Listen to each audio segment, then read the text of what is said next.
What's going on, guys? Will Blandon, aka Nice Guy Driver, aka Corporate Hustler. This video is for you guys that are just come across my videos. You don't know who I am. Briefly, what I do right now, I'm an Uber driver, Lyft driver. I do rent rooms. I don't own the property, but I sublease bedrooms. What else? And online entrepreneur, which is one of the reasons why we're here today.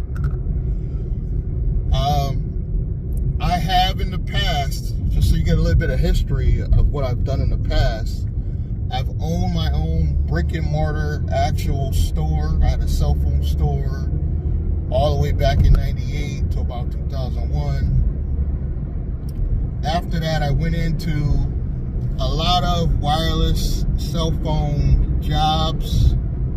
Mainly ones you may recognize was all the way back in the day, I was the guy selling, well, I had my own store. I was selling OmniPoint, which became Voice Streams, which became T-Mobile. But later, I started selling Nextel, not only for my own store, but later on, I went to work for other stores. Now, I actually failed. I had a store, brick and mortar store for 3 years. I failed. I admit that I failed and went out and got a job afterwards. That is very hard for a true entrepreneur. They don't want to fail. They don't want to admit they failed. They don't want to give up. I admitted I failed. Went on, did other things on my own online, but I probably was in the wireless cell phone industry offline and on for probably 20 years. I ended up in Bed Bath & Beyond, went on and did that another 10 years. After Bed Bath & Beyond, I went on to a community center and a group home, which is my last physical job. Bed Bath & Beyond was my last retail job, but the group home was my last and final job, and I went back to driving transportation, but online is my passion for obvious reasons. You know, transportation will never be able to compete with online. Not for the future big money. Now, with that being said, I don't think transportation is dead, and you can still make a lot of good money in transportation, but it's going to be very challenging if you continue on doing it through apps, particularly Uber and Lyft. People tell me other apps are decent, like Roadie and stuff like that, and you can leverage those apps. I'm not saying you can't build a transportation company leveraging apps, but you gotta be able to set up your own corporations for the reason I'm going to talk about in this video. Online space, I've mostly done affiliate marketing. Done that for years, selling other people products and services, and it's only become easier recently thanks to the growth of my 5 channels. I've got 6 total YouTube channels. I only really actively post on 5. What else? And that's where we are today, and I kind of want to give you guys a quick lesson on how to set up a basic LLC that could actually get you funding through these grants, these grant opportunities people are coming up with. And a lot of you guys, like, I don't know what I want to do. I don't know what I want to do. You can either start, I'm going to give you 2. You can do transportation, or you can do online business. Let's first talk about transportation.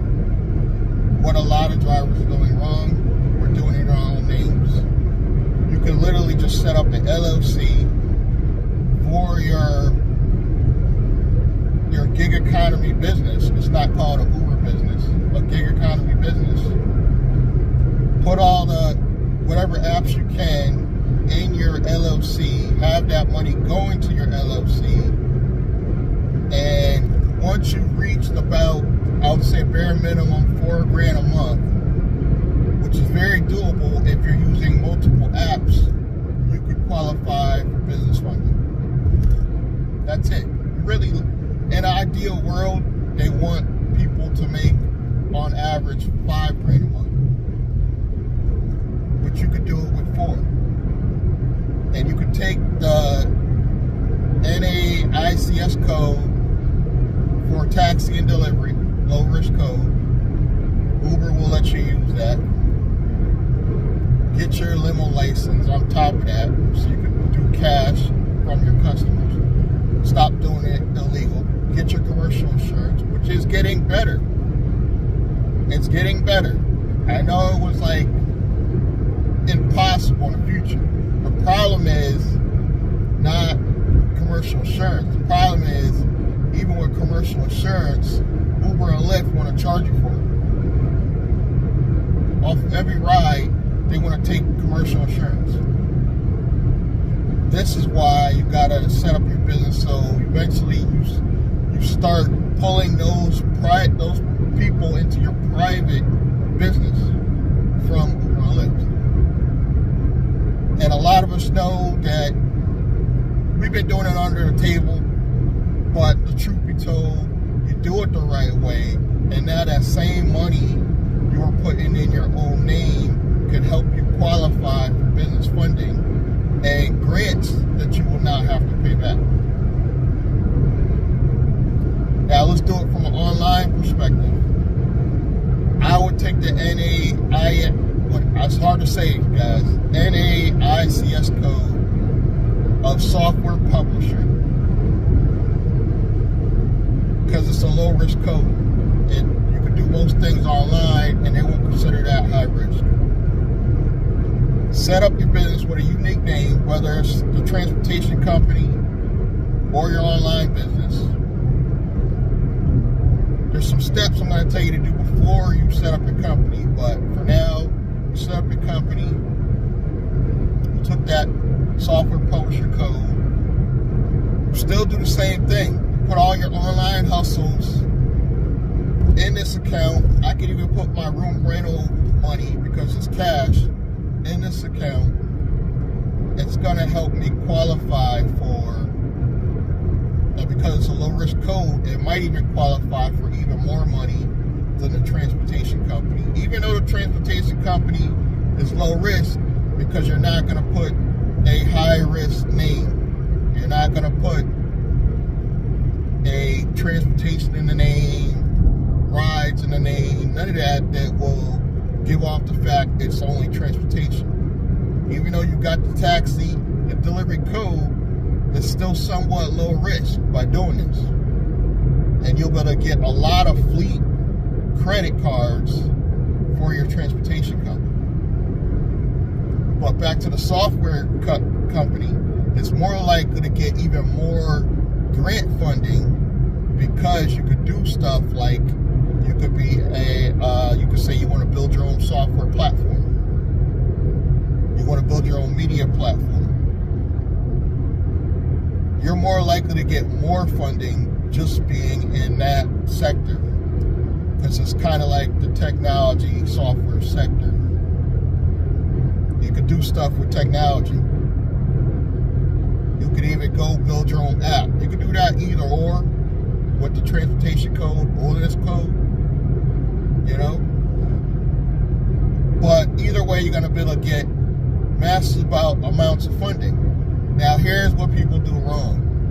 They go set up the LLC first. No. Come up with the business name idea on paper, write it down, but come up with at least 3 different variations of it. I'll give you an example. Shania Business. Really, when I created Shania Business for my main YouTube channel, I was only thinking about the name Chania as my business name. So if I was to incorporate that, I could technically just do Chania LLC. But here's the variations. I chose Chania Business, but you could do Chania Services. Don't use my name, but I'm just giving you examples. Chania Services, Chania Enterprises. See how you got variations? You're more likely to get approved for it later if you have variations of it. What the people make the mistake is setting up the LLC first, because they're going to ask you for certain things. They're going to ask you for, where's the business address? You're not going to give them your home address. You should have all this stuff first. So in the order you should really be doing this stuff, and assuming you have the name already, is go get a real professional business address. Like Regis, not Mailbox Etc. Mailbox Etc. doesn't come up legit as a business address, but a place like Regis, which is in many states, will. Next, I will go get a phone number. This process is easier again. Companies like RingCentral, they give you a real 1-800 number. I would go for the 1-800 number, because you're going to have a lot of entrepreneurs have a separate, even a business cell phone number, but keep that separate from the actual business hours number. Because in the future, when you get busy, you want to be able to refer them to call the business and leave a message there.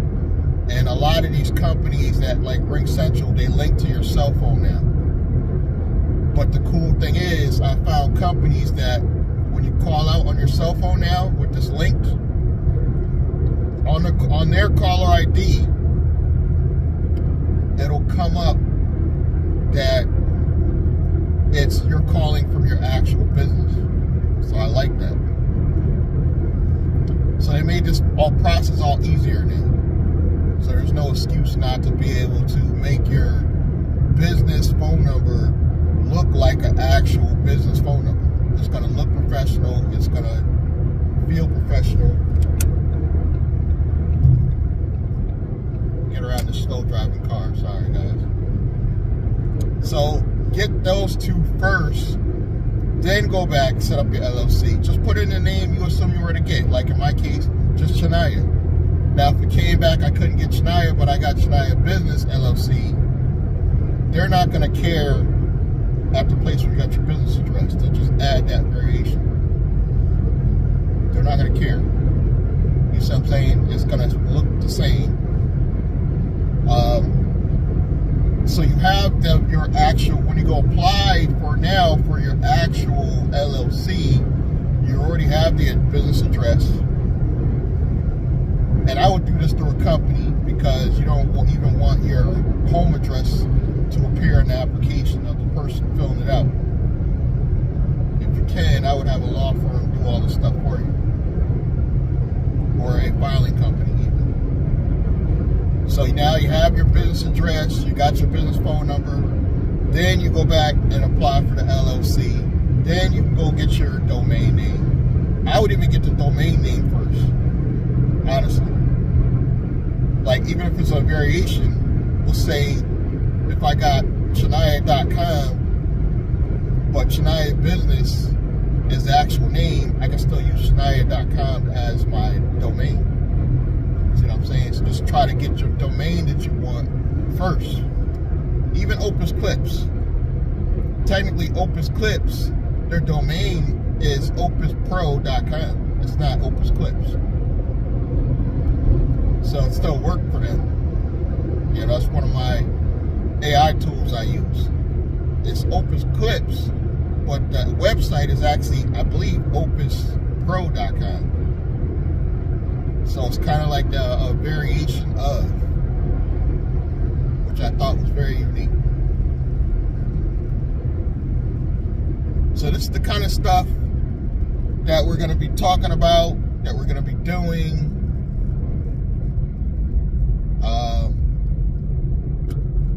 Going forward, this is what I'm going to be teaching. I'm going to be doing webinars. The webinars are big because you can repurpose the webinar stuff with the AI tools. So now you get your short clips, and you could use the webinars to promote membership packages, your courses. Like, I'm going to actually build you guys out a course, but step by step in the process, where I'm actually showing you, here's the business name I'm going with, here's the address I'm going with, and I'm going to have video footage of where I'm doing each one of these things. But here's a unique tip that a lot of people aren't telling you. When you teach this stuff, you could get an affiliate commission for everything you're teaching. Meaning that certain bank accounts, fintech banks, they have a affiliate program. If I tell you, go use this fintech bank, I'm going to get affiliate dollars there. I'm going to tell you, okay, you want to promote your company, you're going to use this. The companies for your business phone number, they usually have affiliate programs. When you tell people about that, it's an affiliate program. I wouldn't even be surprised if Regis don't have an affiliate program I just didn't look into yet. A lot of these places are going to have affiliate programs. Even the bank. If I tell you, okay, now you need an anchor bank, go over to Chase. And believe it or not, I really do have a referral link for Chase that I just don't share with people, but I have an affiliate link for Chase. You could do this with almost every real bank out there. A lot of people are just familiar with the fintech banks for this. But technically, guys, you could offer this for actual banks like Bank of America. I guarantee if you open an account with Bank of America, they will have some type of affiliate program where you refer friends and family. These could be your core people in your mastermind that you have at least like 10 affiliate offers for them. And they're not going to take it as you're trying to sell them affiliate offer, because you're teaching them the process. If I send you this filing company, they may give me a referral link. Or I know one company that I use for filing companies to set up the LLC, they gave me a lousy $25, but it was something. And I had to fill out the paperwork and fax it over myself, which no, not happening for me. So I didn't do that, but they did offer $25 for every person I refer. Now, I'm sure there's lawyers out here, there's other filing companies out here that have some similar affiliate marketing program that you could take advantage of. This is how I'm building my online business, where it's one business, but you have several traffic sources. And also, I'm setting up both companies and options I told you about. I'm setting them up both. I'm setting up the online business. I already have a master holding company, but I'm setting up a new company that may turn into a holding company in itself. And then I'm setting up the transportation company, because I want money coming in for both of those. Now, a lot of people are going to tell you, don't do this. I'm being real with you. A lot of people are going to tell you, do not set up more than one business and focus on one thing at a time. And honestly, normally, I believe it's true. I believe the average person shouldn't be like me, trying to do multiple things at once. Set up your one local LLC. I would not even be trying to make this a holding company. Just get it set up. Make it a simple LLC. It don't even have to be a C Corp or S Corp. It could be disregarded, so you don't have to file a tax return for it. Just get it set up so you can use it to start building business credit and corporate credit. This is what's gonna, and start applying for grants. You can apply for grants with a disregarded LLC. I'm gonna say that again. You can file for grants for a disregarded LLC that doesn't pay any taxes. It's a pass-through entity. You don't pay any taxes until you make money. And then what I would do is convert it to a C or S, because there's a lot of advantages to that. You got to talk to your tax professionals, but I think there's even advantages to making it a C Corp, because it's a way to kind of like hide your personal utilization, because everything will be into that C Corp. But, you know, check with your tax professional on that end. But this is what I'll be doing. This is what I'll be doing for the next 12 months, maybe longer, is focus on these two entities, getting out more content using AI tools, and hopefully building out two brands at the same time. I don't think it's ever been done. A transportation brand and an online brand I'll be working on at the same time. I'm taking on a large challenge, because what's the worst thing that can happen? One gets money and the other one doesn't. What's the worst case scenario? Neither one of them get money, but I'm able to still use them for grants. What's the worst thing could happen? I only make some affiliate dollars. Meaning I only make a couple hundred instead of a couple thousand. If that's the worst that can happen, we're good. Don't forget to subscribe to the channel. Help support. Subscribe, like, comment, and click that bell icon if you want to see future videos on this process and this journey. If you want to, you know, follow along the journey with me and maybe learn something, maybe you could teach me something. We'll see. Hit me in the comments. I'm going to catch you guys in the next one. Thank you.